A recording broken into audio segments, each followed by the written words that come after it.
Cheikh Jean Traoré. Je suis le président du district 2 de football et je suis le président de la commission finance de la Ligue de football du district de Bamako sortant, du bureau sortant. Les partenariats entre le monde sportif et BERTHE 223, moi je peux dire beaucoup de choses là-dessus, puisque j'ai été acteur de 2 partenariats. D'abord le partenariat entre la Ligue de Bamako et BERTHE 223 et le partenariat entre le district de football de Bamako et BERTHE 223. Donc en qualité de président de la commission finance de la Ligue de Bamako, ça fait 3 ans que nous sommes avec BERTHE 223 dans une très bonne collaboration. Je dirais même que c'est un modèle de collaboration entre le monde sportif et le secteur privé à travers BERTHE 223. C'est un partenariat qui nous a permis vraiment d'organiser pratiquement notre championnat pendant 3 ans, sans arrêt. Je suis le président du district 2 aussi. De ce côté aussi, ça fait 2 ans que je suis partenaire de BERTHE 223 pour l'organisation de notre championnat. Et la preuve en est que cette année même, nous on a joué un championnat de 30 journées, du jamais vu au Mali, avec 30 équipes, dont 2 forfaits, mais bon, pratiquement on est parti jusqu'à 29 journées et que BERTHE nous a accompagnés pendant toutes ces journées-là. Dans tout ça, là, il y a l'accompagnement communicationnel. Et le partenariat, c'est tripartite, si je peux m'exprimer ainsi. Il y a Riba Foot qui nous accompagne. Et pratiquement tous les matchs phares de la Ligue de Bamako sont retransmis en direct, en vidéo. Ce qui fait que les différents joueurs qui y participent sont regardés ailleurs qu'à Bamako, qu'au Mali. Donc ça nous a permis vraiment de faire, ça a permis aux équipes participantes de faire beaucoup de ventes. Et depuis qu'on a commencé le partenariat aujourd'hui, je peux dire qu'il y a pratiquement une vingtaine, sinon une trentaine de joueurs qui ont eu des contrats à travers les images qui sont vendues par rapport à notre partenariat avec Iriba et BERTHE 223. Même cette année, il y a des joueurs qui ont participé au championnat qui sont beaucoup sollicités. Donc moi, je ne peux que remercier toute la direction de BERTHE 223.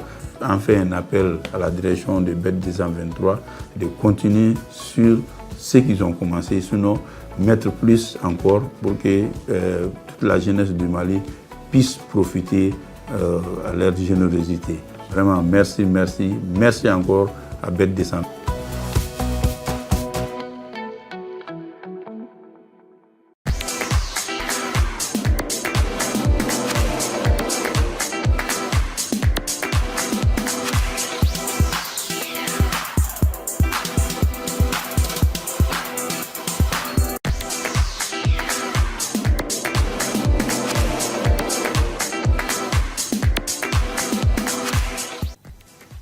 His Excellency Mr. Abdoul, Minister of Foreign Affairs and International Cooperation, and his counterpart from the Russian Federation, His Excellency Mr. Sergei Lavrov, held a bilateral meeting last Wednesday in Niamey. The details in this program. Mr. Alhamdou Ag Ilen, Minister of Communication, Digital Economy and Modernization of the Administration, participated in the official opening ceremony of the World Summit on the Information Society, the USIS Forum 2026 last Wednesday, and in the high-level ministerial roundtable on artificial intelligence strategy and policy last Thursday in Geneva, Switzerland. The rest in this edition. At the international level, the 36th NATO Summit of 2026 took place on the 7th and 8th of July at the BERTHE Presidential Complex in Ankara, Turkey. We took it deeply in this program. Good evening, ladies and gentlemen. Welcome to English World News from Maliba TV 1, the web of reference. His Excellency Mr. Abdoul, Minister of Foreign Affairs and International Cooperation, and his counterpart from the Russian Federation, His Excellency Mr. Sergei Lavrov, held a bilateral meeting on Wednesday, the 8th of July 2026 in Niamey.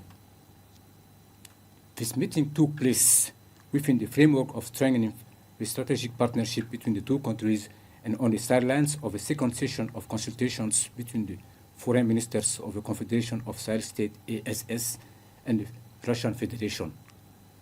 During their meeting, the two parties reviewed bilateral cooperation and emphasized the urgent need to accelerate certain priorities projects, particularly those aimed at Mali's economic transformation. Regarding security, they condemn the actions of foreign state sponsors supporting terrorism to destabilize Mali. In this context, Minister Lavrov reaffirmed Russia's solidarity with Mali following recent terrorist attacks and pledged his country's full support to the international authorities in the fight against terrorism. However, the two ministers welcome their shared views on key issues regarding peace, security, and non-interference in the internal affairs of state and renew their country's mutual support within international forums.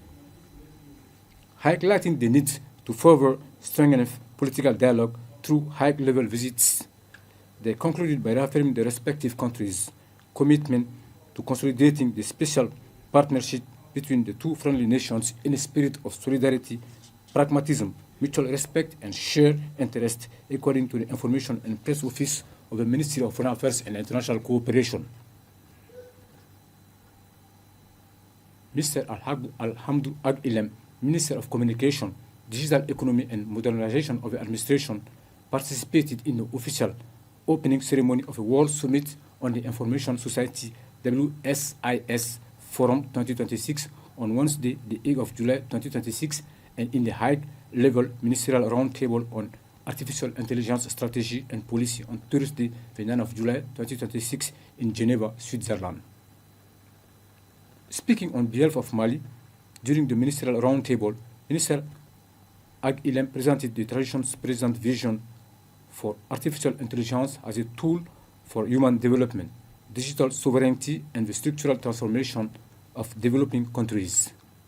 He noted that artificial intelligence represents a historic opportunity to accelerate Africa's development, provided its deployment is equitable, inclusive, and adapted to the realities of countries in the global south.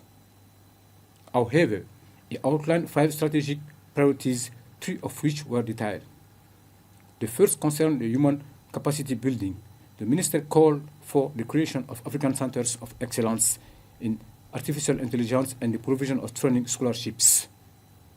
He also emphasized the need to integrate African languages, specifically Bambara, into AI models so that local populations can fully adopt and utilize the technology. The second priority focuses on technology transfer. He advocated for fair access to computing infrastructure, training data, and open models.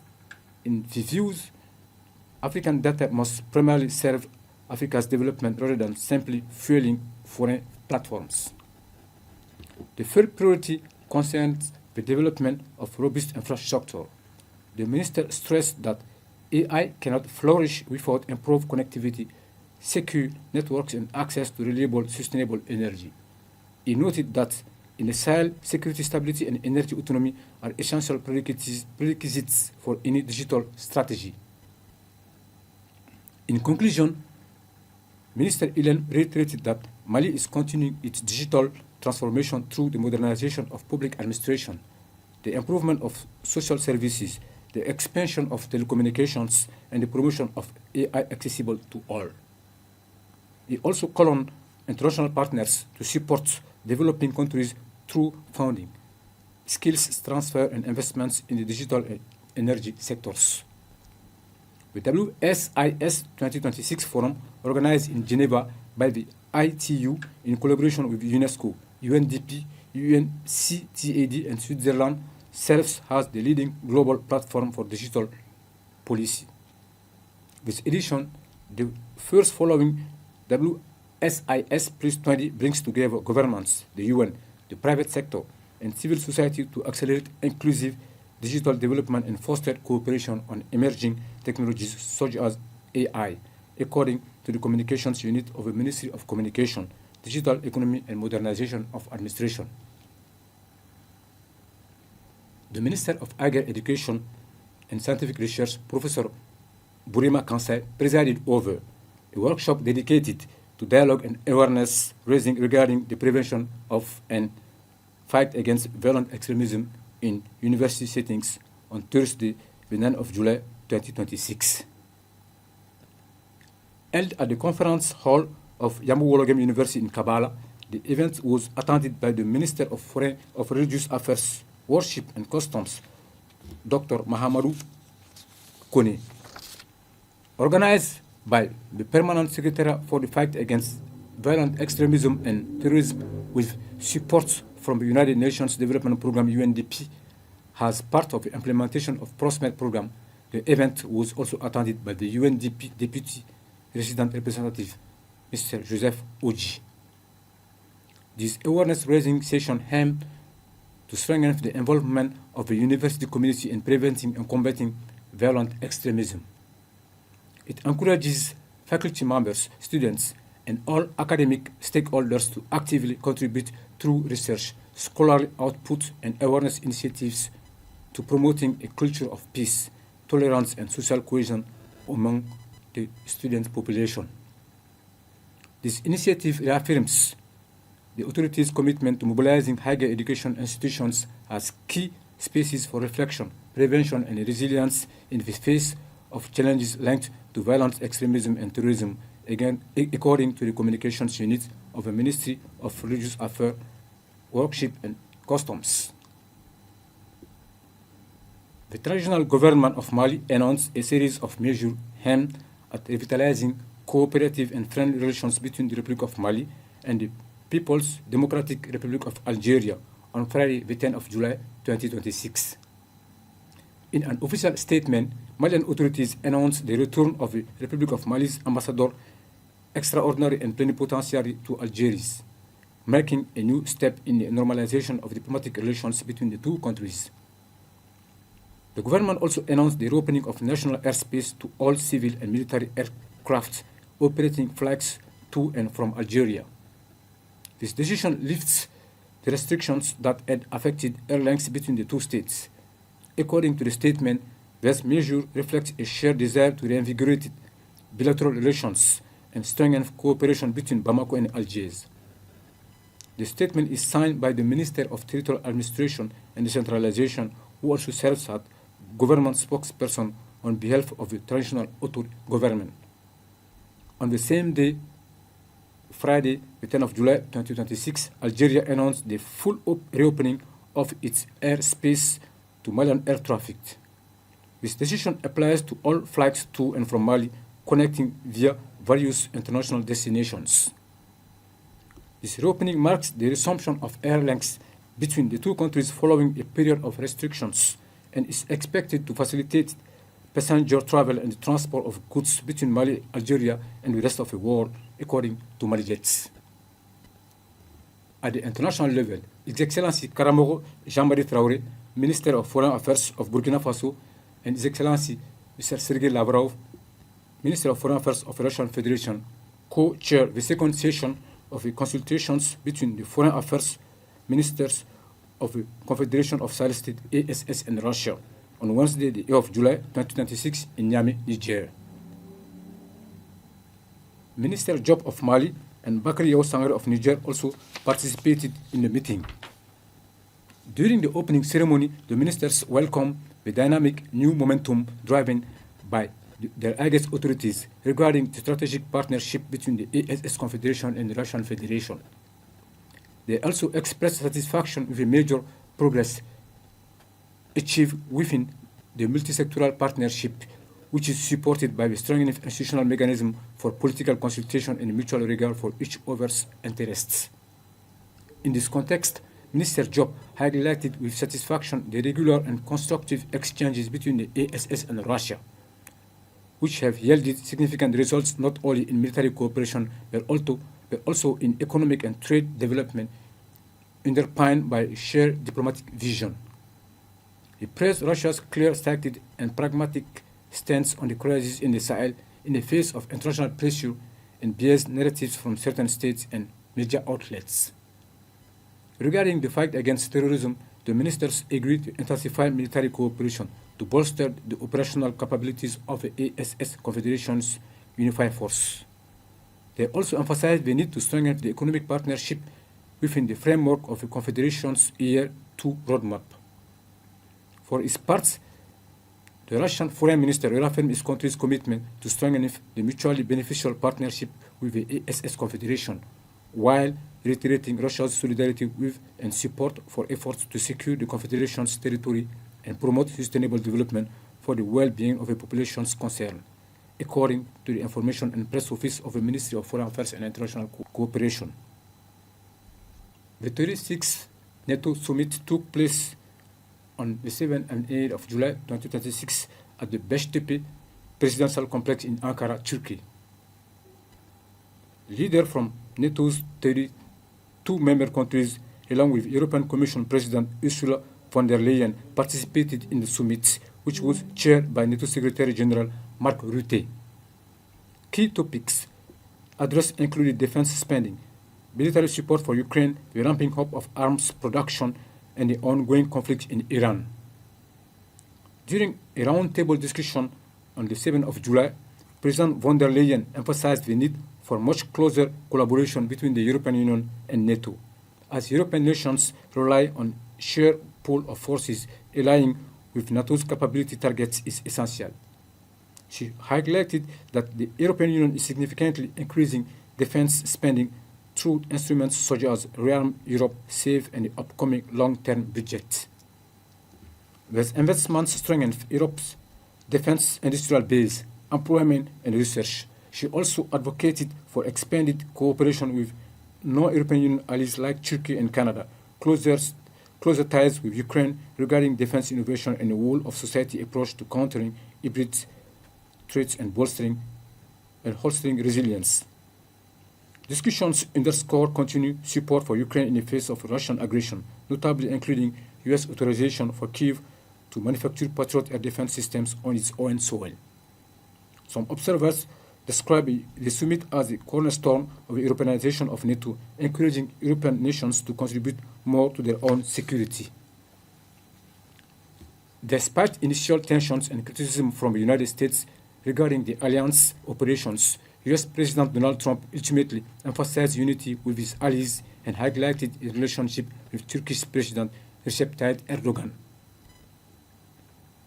The issue of freedom and navigation in the Strait of Hormuz, a vital maritime route for the global economy, severely disrupted by the conflict, was included in the summit's final declaration.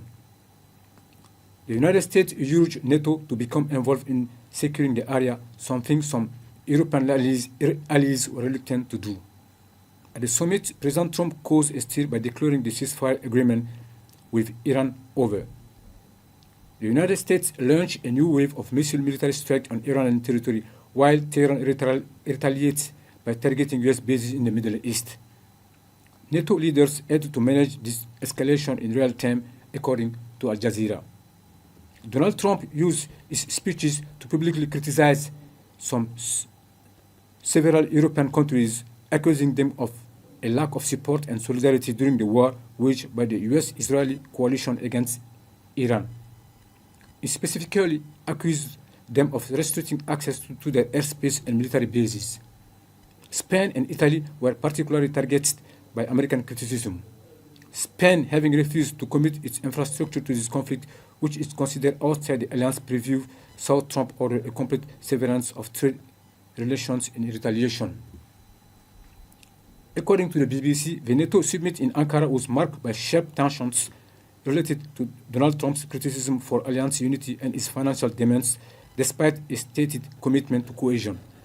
The allies notably normalized a £37 billion European long-range missile project and discussed urgent support for Ukraine. The July 2026 NATO summit in Ankara was defined by high-stakes discussion on a shift toward NATO 3.0, increased European defense spending to 5% of GDP and significant financial aid to Ukraine amid a shifting U.S. role. The summit also drew attention to Erdogan's controversial gift of engraved revolvers to leaders of a high-security environment in Turkey, according to the Washington Post. Ladies and gentlemen, this is the end of English World News from Maliba TV, the web of reference. I thank you for joining me. God bless, protect, and assist you forever. See you next week.